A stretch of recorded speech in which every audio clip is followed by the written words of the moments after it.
Sir నమస్కారం sir. నమస్తే.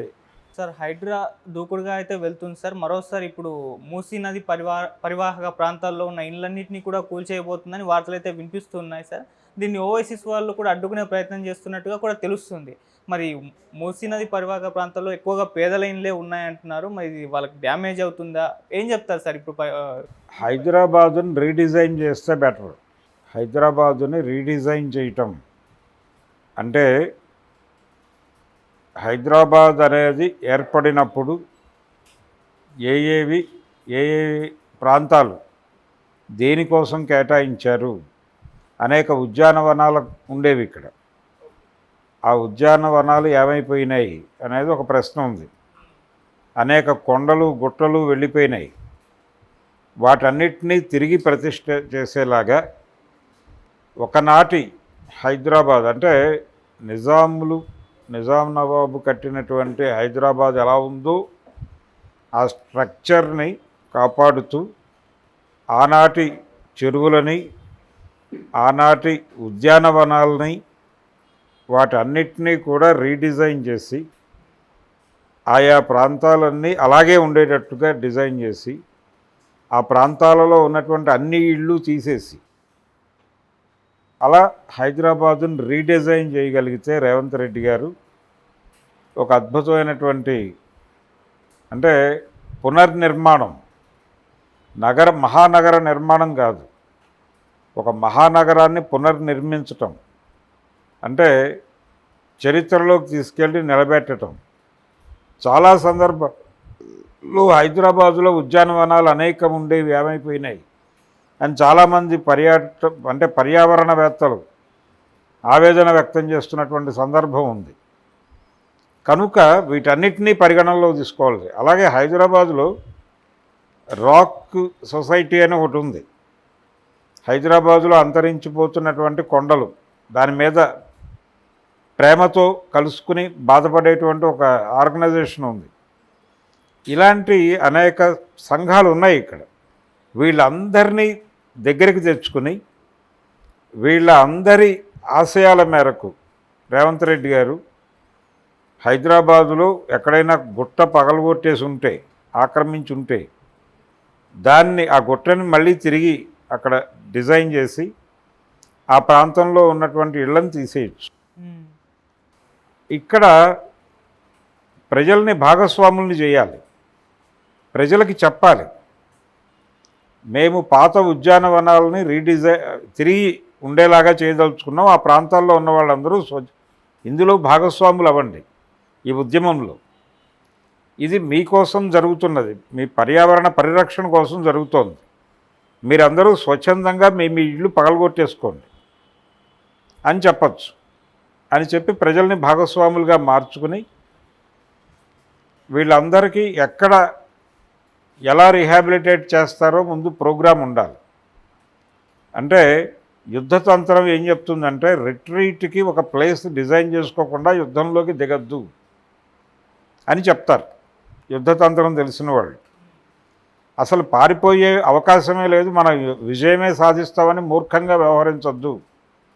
ఒకవేళ ఓడిపోతే పారిపోయి తలదాచుకోవడానికి ఒక ప్లేస్ ముందే నిర్ణయించుకుని అప్పుడు యుద్ధంలోకి వెళ్ళు అనేది యుద్ధతంత్రం. కాబట్టి ప్రజలను ఖాళీ చేయించడం అనేది చేయొచ్చు, తప్పేం లేదు దానిలో. ఇళ్ళు పగలగొట్టేయండి, ఇళ్ళు పీకేయండి, కానీ ఆ పీకిన వాళ్ళని ఎక్కడ ఉంచాలి అనేది కూడా ప్రభుత్వ బాధ్యత. ఎందుకంటే రేవంత్ రెడ్డి గారు యుద్ధం చేసి రాజు కాలేదు తెలంగాణకి. ఆయన ఎన్నికల ద్వారా గెలిచాడు, ప్రజలు ఓట్లు వేస్తే గెలిచాడు. ప్రజలు అనేవాళ్ళు ఒకళ్ళు ఉన్నారు ఇక్కడ,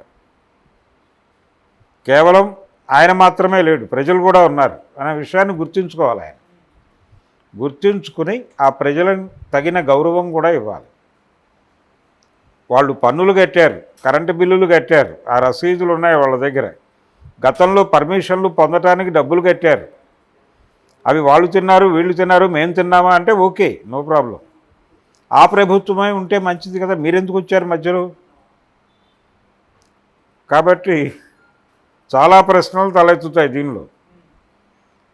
ప్రజలని క్షమించి పెద్ద మనసుతో ఆయన ఏలినవారు కాబట్టి ప్రజలను క్షమించి వారికి ప్రత్యామ్నాయం చూపించి అప్పుడు మీరు ఏ ఇల్లు కావాలంటే ఆ ఇల్లు కూల్చేసుకోండి, ఏం పర్వాలేదు, తప్పేం లేదు.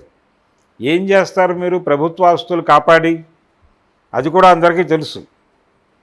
ప్రభుత్వ ఆస్తులన్నీ కాపాడి కార్పొరేట్లకి అప్పచెప్తారు వీళ్ళు. అది వారు చేయబోయే పని. ఆ పని చేయటం కోసం ఆయనకి ప్రాపర్టీస్ కావాలి, వాటిని ఎక్వైర్ చేసుకుంటున్నాడు. ఇది ప్రోగ్రాం. గతంలో ఈయన గురువుగారు అయినటువంటి చంద్రబాబు నాయుడు గారు హైదరాబాదులో ఎన్ని ప్రైవేట్ సెక్టార్ కంపెనీలను మూతేసి కార్పొరేట్లకి కన్యాదానం చేశాడో ఒక్కసారి చరిత్రలోకి వెళ్తే తెలుస్తుంది. ఏ కంపెనీలని ఎలా మూతేశారు, ఐడిపిఎల్లు ఏవైనాయి, ఇవన్నీ. కాబట్టి ప్రభుత్వ రంగంలో ఉన్నటువంటి అనేక కంపెనీలు మూతపడ్డాయి. హెచ్ఎంటీ ఇలాంటివి, ప్రాగా టూల్స్ ఇలాంటివి. వీటన్నిటినీ ఎవరెవరికి కట్టబెట్టారో చూస్తే అర్థమవుతుంది వీళ్ళ సేవ ఏమిటో, వీళ్ళ సేవా దృక్పథం ఏమిటో. పేదల్ని ఖాళీ చేయించి కార్పొరేట్లకు కట్టబెట్టడమే ఈ ప్రభుత్వాల కార్యక్రమం. అది డెఫినెట్గా జరుగుతుంది. అది ప్రజా ప్రయోజనం అనే పేరుతో జరుగుతుంది. ప్రజలకు ఉపాధి కల్పించడం కోసం ఒక కార్పొరేట్ కంపెనీ ఇక్కడ ఒక ఫ్యాక్టరీ పెట్టబోతోంది. దానికి ప్రభుత్వ సహకారం అందిస్తూ ఇంతమందికి ఉపాధి కల్పిస్తోంది. కాబట్టి మేము ప్రభుత్వం వైపు నుంచి వాళ్ళకి 500 ఎకరాలు కేటాయిస్తున్నాం. ఈ 500 ఎకరాల్లో ఆక్రమించుకుని ఉంటున్నటువంటి పేదలందరినీ గెంటేస్తాం ప్రజల కోసం.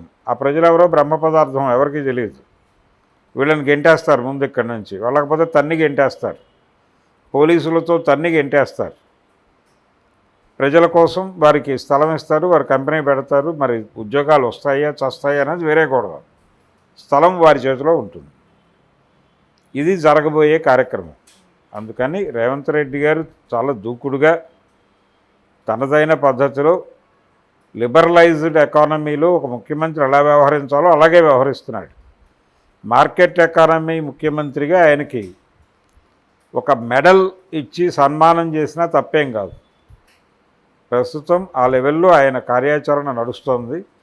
ప్రజలు కూడా అర్థం చేసుకోవాలి. ఇతను ప్రజల ముఖ్యమంత్రి ఇలాంటి మాటలు మాట్లాడుకోవద్దు. అతను మార్కెట్ ఎకానమీ ముఖ్యమంత్రి.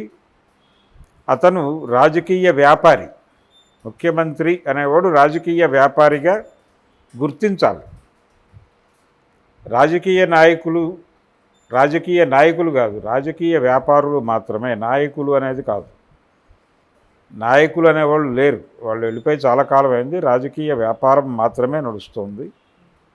రేవంత్ రెడ్డి అనేటువంటి రాజకీయ వ్యాపారి తన వ్యాపారంలో చేస్తున్న దానిలో మేము కూడా ఇన్వాల్వ్ అయి ఉన్నాం కాబట్టి వ్యాపారంలో మా వాటా మాకు ఇవ్వండి అని అడుక్కోవడం తప్ప చేయగలిగింది ఏమీ లేదు. అది కండిషన్. సార్, రీసెంట్గా ఒక అమ్మాయి మాట్లాడుతుంటే వాళ్ళ ఇల్లు కూడా కూల్ చేస్తారు. అప్పుడు ఏడుస్తూ మీడియాతో మాట్లాడింది.